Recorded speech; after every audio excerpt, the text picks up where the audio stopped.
स्थापना दिवस की 13 तारीख में आपने कहा था कि अशोकनगर हमेशा इतिहास रचता रहा है और यह सत्य भी है। सप्त गजत अशोकनगर में पहली बार आपके आशीर्वाद से निकले। त्रिकाल चौबीसी का निर्माण जिसने अशोकनगर को पूरे हिंदुस्तान में तीर्थ क्षेत्र बना दिया, जय हो जय हो, आपके मंगल प्रयास से हुआ। और अभी आपकी जो अगवानी हुई महाराज श्री, उसकी रनिंग शील्ड भी आपने ललितपुर से उठाकर अशोकनगर में दे दी। जय हो जय हो। महाराज श्री, पिछले पंचकल्याणक में आपने मुझे भी एक जवाबदारी दी थी। अब मैं अगाध श्रद्धा और समर्पण के साथ अपनी जिज्ञासा रख रहा हूं मुनिश्री कि हम एक और इतिहास रचना चाहते हैं।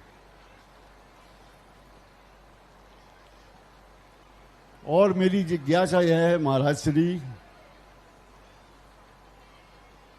कि आचार्य श्री समय सागर जी के संग में किसी भी तरह की प्रतिकूल प्रतिक्रिया ना आए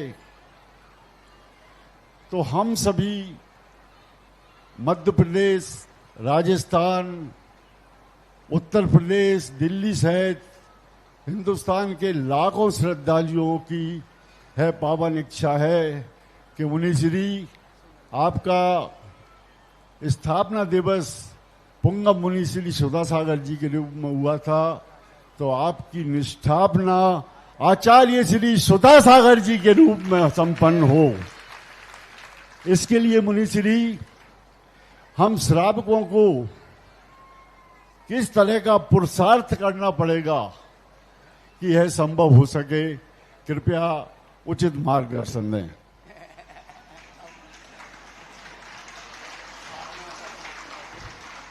सुभाष जी वकील साहब को बहुत साल पहले इनके मामा जी नाना जी कौन थे, शिखर चंद जी कौन थे,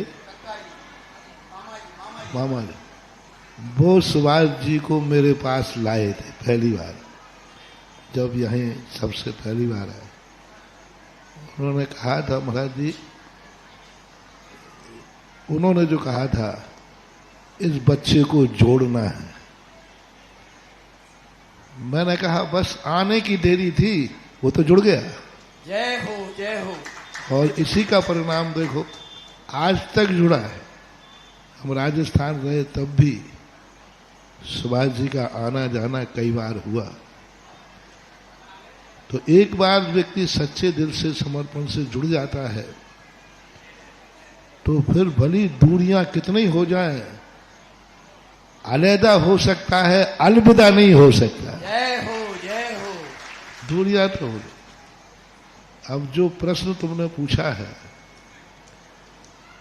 तुम्हें मालूम नहीं है कि जो तुम पद देना चाहते हो, मैं तो बहुत पहले से एक बार ऐसा हुआ। आचार्य तो बहुत, एक आचार्य महाराज आए तो वो थोड़े शीतलाचारी थे, तो मैंने उनका ज़्यादा वो अभिवादन नहीं किया। तो उन्होंने आके कहा कि देखो आप मुनि हैं, हम आचार्य हैं, तो आपने जो अभिवादन नहीं किया तो क्या आप आचार्य हैं? तो मैंने कहा कि हो सकता है। तो बोले यहाँ कहीं लिखा हुआ तो नहीं दिख रहा है। तो मैंने कहा कमेटी वालों को पेंटर नहीं मिला होगा। जय हो जय हो। अच्छा अच्छा, तो आप आचार्य हैं? मैंने कहा पधारो साहब, हम तो जो हैं सो तो ये सब चीजें जो हैं समय और निमित्त पा करके सब कुछ अपने आप होता है।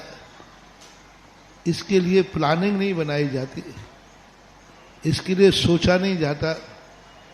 ये सब अनायास और ऐसे हो जाते हैं कि इसके लिए एक अपने आप में कोई निमित्त बनता है। और वो निमित्त हमारे पूज्य आचार्य महाराज ने एक मुनि महाराज के पास दीक्षा ली थी। सुभाष जी, आचार्य विद्यासागर महाराज ने एक मुनि महाराज के पास दीक्षा ली थी। उस समय ज्ञान सागर महाराज आचार्य नहीं थे। उन्होंने कभी नहीं सोचा था कि मैं आचार्य बनूंगा, क्योंकि गुरु ही जब आचार्य नहीं है, गुरु ही जब मुनि महाराज हैं, तो शिष्य को आचार्य कैसे बनेंगे। तो आचार्य तो मुनि के पास दीक्षा ली कि हमें मुनि बनना है और साधना करना है। कुदरत ने देखो क्या करिश्मा दिखाया, क्या करिश्मा दिखाया। मुनि अवस्था में मुनि के पास दीक्षा ली, आचार्य बनने की कोई संभावना ज्ञान सागर महाराज की नहीं थी, क्योंकि शिव सागर महाराज ने अपना आचार्य पद धर्म सागर महाराज को दे चुके थे समाधि के बाद, क्योंकि 69 में लगभग उनका समाधि हुई और आचार्य पद धर्म सागर महाराज जी को, पूज्यवर धर्म सागर महाराज जी को मिल चुका था। अब ज्ञान सागर महाराज को तो संघ से आचार्य पद मिलने की कोई संभावना नहीं थी, क्योंकि उनके हाथ बन चुके। और मुनि जी मुनि गुरु मुनि हैं, लेकिन क्या कुदरत ने करिश्मा दिखाया कि सारे भारत के सर्वश्रेष्ठ आचार्य कौन बने। बोलो ना जल्दी। संत शिरोमणि आचार्य विद्यासागर महाराज। उन्होंने भी नहीं सोचा, जनता ने भी नहीं सोचा था, क्योंकि ज्ञान सागर को कभी आचार्य बनना नहीं है, क्योंकि उनका परंपरा में आचार्य बन चुके हैं। एक आचार्य बनना था तो वो बन चुके, धर्म सागर महाराज जी बन गए थे और इनके पास उन्होंने दीक्षा ले ली। उस समय सब पट्टाचार्य मौजूद थे और उनके पास दीक्षा ली इन्होंने। ज्ञान सागर के गुरु मौजूद थे सुभाष जी। जब आचार्य विद्यासागर महाराज ने ज्ञान सागर महाराज के पास दीक्षा ली, उस समय ज्ञान सागर के गुरु जिंदा थे 68 में। अब विद्याधर महाराज, विद्याधर ब्रह्मचारी ने, एक आचार्य जिंदा है, परंपरा के आचार्य जिंदा हैं, पूज्यवर शांति सागर, पूज्यवर वीर सागर, पूज्यवर शिव सागर महाराज अभी जिंदा है। परंपरा के आचार्य, मूल परंपरा के आचार्य हैं हमारे शांति सागर, शिव सागर, वीर सागर और मूल परंपरा के आचार्य। उन आचार्यों के पास दीक्षा क्यों नहीं ली विद्याधर ने। एक सामान्य मुनि के पास, जिनकी भविष्य में कोई आचार्य बनने की उम्मीद नहीं है, कोई आचार्य बनने की उम्मीद नहीं है और वृद्ध अवस्था अलग है, उनके पास जाकर दीक्षा ले ली। महान आत्माओं को कुर्सी पर नंबर नहीं डाला जाता, जिस कुर्सी पर बैठ जाते वही नंबर 1 हो जाता है।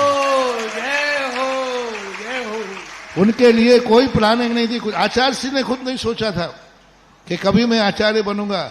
ज्ञान सागर महाराज ने नहीं सोचा था कि मैं आचार्य बनूंगा और मेरा शिष्य पट्ट शिष्य बनेगा। लेकिन क्या कुदरत ने लाके रख दिया, क्या कुदरत ने रखा कि आचार्य श्री मुनि बने थे। जीवन भर का यही था, लेकिन कुदरत ने, इसलिए महान आत्माएं, मैंने कहा था शेर की कोई आसन नहीं होती, वो जहां बैठ जाता है वही सिंहासन हो जाता है।